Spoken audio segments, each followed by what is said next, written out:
Hey there guys, welcome back to train logics. നമുക്കിന്ന് ട്രേഡിങ്ങിൻ്റെ കുറച്ച് സൈക്കോളജിയും കാര്യങ്ങളൊക്കെ പറഞ്ഞുതരാം. ഇത് മുന്നോട്ടുള്ള വീഡിയോകളിൽ, അതായത് മുന്നോട്ടുള്ള ട്രേഡിംഗ് ജേണിയിൽ നിങ്ങൾക്ക് ഏറ്റവും കൂടുതൽ അത്യാവശ്യമായിട്ടുള്ള കുറച്ച് കാര്യങ്ങളാണ്. സോ ഇപ്പോൾ ഏകദേശം 1-2 വർഷമായിട്ട് നമുക്ക് അത്യാവശ്യം രീതിക്ക് നമുക്ക് പ്രോഫിറ്റ് ജനറേറ്റ് ചെയ്യാൻ പറ്റുന്നുണ്ട്. ഏകദേശം 9 വർഷത്തെ സ്ട്രഗിളിന് ശേഷമാണ് ഇതെന്ന് ഓർക്കണം കേട്ടോ. അപ്പോൾ അത് നിങ്ങളിപ്പോഴും ലോസ് മേക്കിംഗ് ട്രേഡർ ആണെങ്കിൽ നിങ്ങൾക്കും പ്രോഫിറ്റബിളായിട്ട് മാറാനായിട്ട് ചാൻസ് ഉണ്ട് ഇനിയും. അപ്പോൾ കണ്ടിന്യൂസ് ആയിട്ട് ട്രേഡ് ചെയ്യുക, നിങ്ങളതായിട്ടൊരു സ്ട്രാറ്റജി ബിൽഡപ്പ് ചെയ്യുക.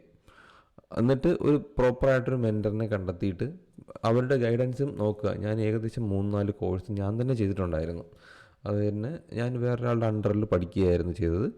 അപ്പോൾ അതിനുശേഷം നമുക്ക് നല്ല രീതിക്ക് അവരുടെ ഐഡിയാസ് നമുക്ക് മൊത്തത്തിൽ അവരുടെ ഐഡിയാസ് നമുക്ക് ഇംപ്ലിമെൻറ്റ് ചെയ്യാൻ പറ്റത്തില്ല. കാരണം വെച്ചാൽ ഇത് സൈക്കോളജിയാണ്.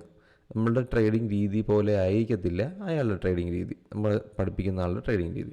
ഇതൊക്കെ പോലെ തന്നെ നമുക്ക് സ്വന്തമായിട്ടൊരു ട്രേഡിംഗ് രീതി നമുക്ക് ഉണ്ടാക്കിയെടുക്കുന്നത് വളരെ അത്യാവശ്യമാണ്. ഞാൻ ഇന്ന് കുറച്ച് ട്രേഡിങ്ങിൻ്റെ ടിപ്സ് കാര്യങ്ങളൊക്കെ പറഞ്ഞുതരാം. നമുക്ക് സ്ക്രീനിലോട്ട് പോവാം. ഇതുണ്ടോ, ഇത് നിഫ്റ്റിയുടെ ചാർട്ടാണ്. മാർക്കറ്റ് ഇന്ന് ലീവാണ്, ഓണം പ്രമാണിച്ച് ലീവായിരുന്നു. നമ്മൾ ലീവ് എടുത്തായിരുന്നു. അപ്പോൾ പക്ഷേ ഇന്നലത്തെ മൂവ്മെൻറ്റ് ഉണ്ടായിരുന്നു. നല്ല രീതിയിൽ ഒരു ഡൗൺ സൈഡ് പോയി. പിന്നെ കംപ്ലീറ്റ് ആയിട്ട് ഒരു ട്രെൻഡ് ലൈൻ ബ്രേക്കോട് കൂടെ തന്നെ പ്രോപ്പർ ട്രെൻഡ് ലൈൻ ബ്രേക്കോട് കൂടെ അപ്പ് സൈഡ് പോയിട്ടുണ്ട്.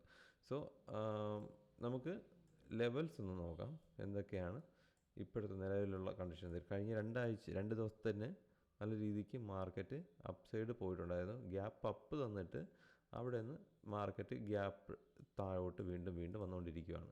ഇതാണ് ഇപ്പോൾ ചെയ്തുകൊണ്ടിരിക്കുന്നത്. ഗ്യാപ്പ് അപ്പ് തരുന്നുണ്ട്, വീണ്ടും മാർക്കറ്റ് ഡൗൺ ട്രെൻഡിലോട്ട് പോയിക്കൊണ്ടിരിക്കുകയാണ്. പക്ഷേ ഇന്നലത്തെ ക്ലോസിങ് മാർക്കറ്റ് നല്ല റിക്കവറി കാണിച്ച് ക്ലോസ് ചെയ്തതുകൊണ്ട് തന്നെ വീണ്ടും നമുക്കൊരു അപ്പ് സൈഡ് ഗ്യാപ്പ് അപ്പിനുള്ള ചാൻസ് തിങ്കളാഴ്ച, അതായത് നാളെ കഴിഞ്ഞ് തിങ്കളാഴ്ച നമുക്ക് ചാൻസ് ഗ്യാപ്പ് അപ്പിനാവാനുള്ള ചാൻസ് ഉണ്ട്. മാർക്കറ്റ് ഈ ഒരു സ്ട്രഗിൾ ഏരിയയിൽ നിൽക്കാൻ തുടങ്ങിയിട്ട് കുറച്ച് ദിവസമായി. നമുക്ക് മുന്നത്തെ കണ്ടോ, ഈ ഒരു ഏരിയയിൽ മാർക്കറ്റ് സ്ട്രഗിൾ ചെയ്യുകയാണ്. ഈ ഒരു ഏരിയയിലോട്ട് 25,000 താഴെ സസ്റ്റെയിൻ ചെയ്ത് നിൽക്കുകയാണ്. വീണ്ടും 25 എബോട്ട് പോകാനുള്ള ചാൻസ്, നല്ല രീതിക്ക് അപ്പ് സൈഡിലോട്ട് പോകാനുള്ള ചാൻസ് ഉണ്ട്. എങ്കിൽ 25 എബോ ഇനി ഇത്തവണ 25 എബോ പോയി കഴിഞ്ഞാൽ ഉറപ്പായിട്ടും ഇത് നമുക്ക് ഒരു ഓൾ ടൈം ഹൈ ടച്ച് ചെയ്യാനായിട്ടുള്ള ചാൻസ് നല്ലോണം ആൾക്കാർ, നമുക്ക് ഇവിടെ ഒരു എക്സ്പെക്റ്റേഷൻ ഉണ്ട് ആൾക്കാർക്ക്.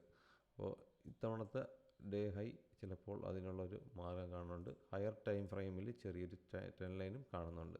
അങ്ങനെയാണെന്നുണ്ടെങ്കിൽ മേജർ റെസിസ്റ്റൻസ് ഈ ഒരു പോയിന്റിലായിരിക്കും. ഏകദേശം ഒരു 25, 460, 500 റേഞ്ചിൽ നമുക്ക് ഇവിടെ വരെ മാർക്കറ്റ് ഫസ്റ്റത്തെ റീച്ച് ചെയ്യാനായിട്ടുള്ള ചാൻസ് ഉണ്ട്. ശേഷം ചെറുതായിട്ടൊന്ന് കൺസോൾട്ടേറ്റ് ആയി വീണ്ടും അപ്പ് സൈഡ് പോകാനുള്ള ചാൻസ് ഉണ്ട്. അപ്പോൾ ഇത് നിഫ്റ്റിയുടെ കാര്യമാണ്. നമ്മൾ മാർക്കറ്റിൽ കുറച്ചധികം കാലം സസ്റ്റെയിൻ ചെയ്യാൻ നോക്കുക. വലിയ പോയിന്റ് ക്യാച്ച് ചെയ്തിട്ട് ചെറിയ സ്റ്റോപ്പ് ലോസ് ഉണ്ടാവും, നിർബന്ധമായിട്ടുണ്ടാവും. ചെറിയ സ്റ്റോപ്പ് ലോസ് എടുത്ത് മാറാനായിട്ട് ശ്രമിക്കുക. ഇത് ജസ്റ്റ് ഒരു ഗ്ലിംസ് ആണ്. നമുക്ക് വരുന്ന വീഡിയോകളിൽ നമുക്ക് വലിയ കാര്യങ്ങളിലോട്ട് ചർച്ച ചെയ്യാം. ജസ്റ്റ് ബേസിക്കാണ് കാര്യങ്ങളൊക്കെ പറയാം കേട്ടോ. അപ്പോൾ see you next video guys, by.